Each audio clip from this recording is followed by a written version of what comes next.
Eu gostaria nessa hora de convidar você para abrir a Santa Bíblia, a Palavra de Deus, na primeira carta escrita por João, o discípulo amado. Primeira carta escrita por João, capítulo 2, a partir do verso 14. O João que escreveu as epístolas foi o mesmo que escreveu o Evangelho e escreveu as revelações do Apocalipse. As epístolas pastorais de João são escritas numa linguagem muito carinhosa e muito sincera. O discípulo amado, depois de ter convivido por muito tempo com seu mestre, tanto com ele pessoalmente, como com ele através do seu Santo Espírito, João então escreveu cartas à Igreja de Deus dando preciosos conselhos. E eu gostaria de ler agora capítulo 2, verso 14, a partir do meio do verso, quando o conselho é dirigido especificamente aos jovens. Jovens, eu vos escrevi porque sois fortes. A palavra de Deus permanece em vós e tendes vencido o maligno. Não ameis o mundo, nem as coisas que há no mundo. Se alguém amar o mundo, o amor do Pai não está nele. Porque tudo o que há no mundo, a concupiscência da carne, a concupiscência dos olhos e a soberba da vida, não procede do Pai, mas procede do mundo. Ora, o mundo passa, bem como a sua concupiscência. Aquele, porém, que faz a vontade de Deus permanece para sempre. Jovens, eu vos escrevi, diz João, porque sois fortes. É na juventude que a gente tem maior força física, maior vigor físico, vitalidade física. Eu vos escrevi porque sois fortes. Mas a despeito da força física ser uma característica da juventude, não é sobre vigor físico que João está aqui falando, porque João em seguida fala de uma luta, de um combate, de uma batalha, de uma guerra. Mas não é guerra contra gente, contra pessoas. João está falando de uma guerra, de um combate contra o maligno, contra as forças espirituais das trevas. E como diz o próprio apóstolo Paulo, não é contra a carne ou contra o sangue que nós temos que lutar, mas contra estas forças espirituais do mal.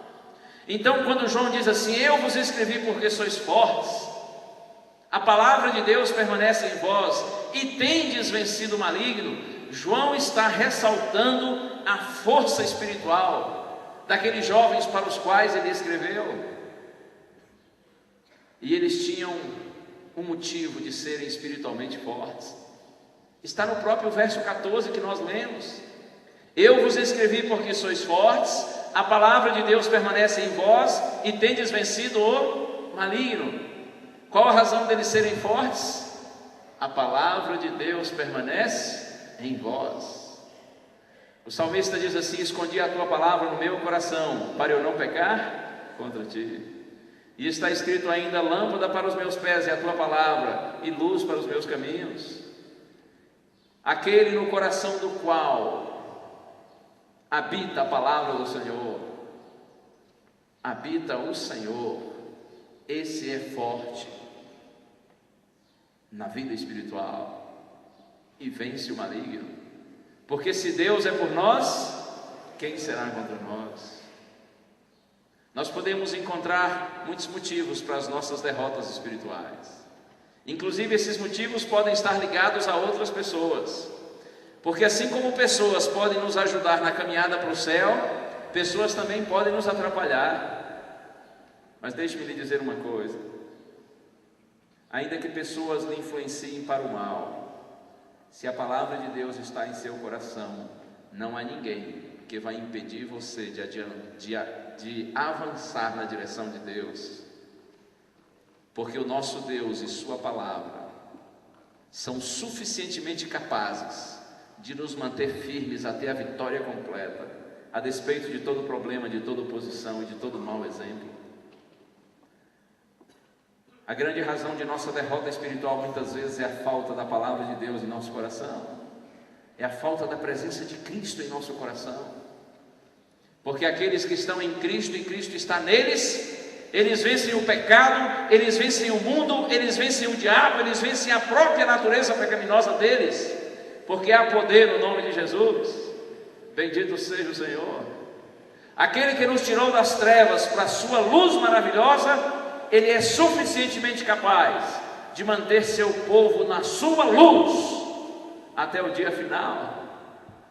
Jovens, eu vos escrevi porque vocês são fortes.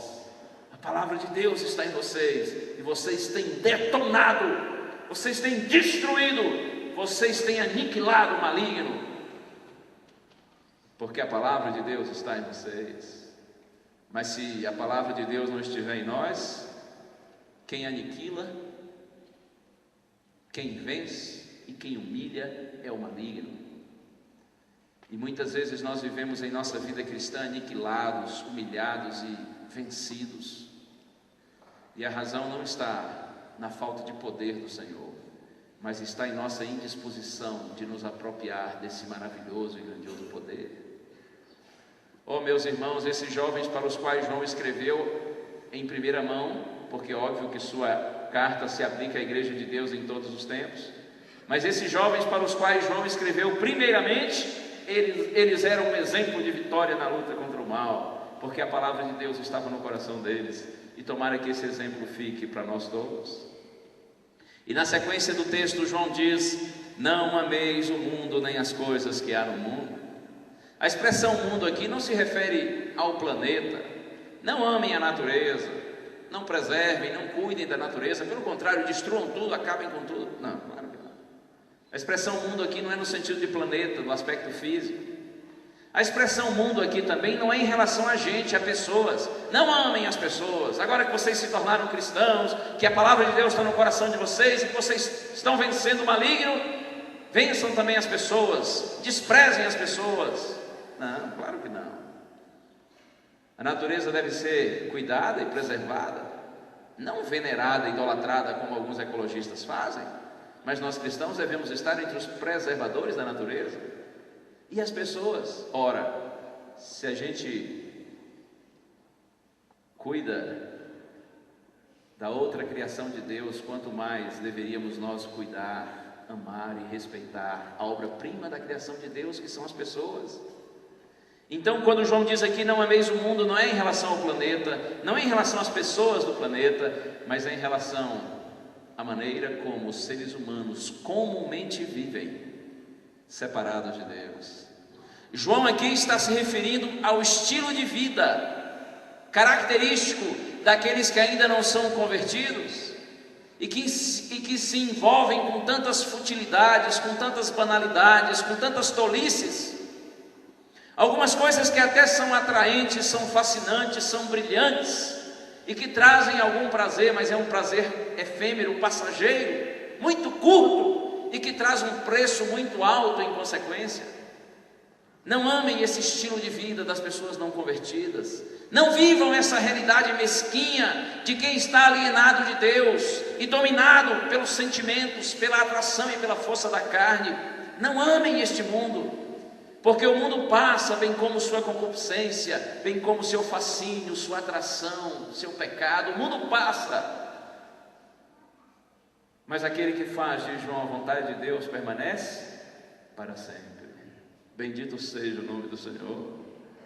O Senhor nos chamou não para uma vitória passageira, mas para uma vitória eterna. Mas um detalhe importante: quando nós nos encontramos com Cristo, nossa qualidade de vida já muda, já é alterada no presente.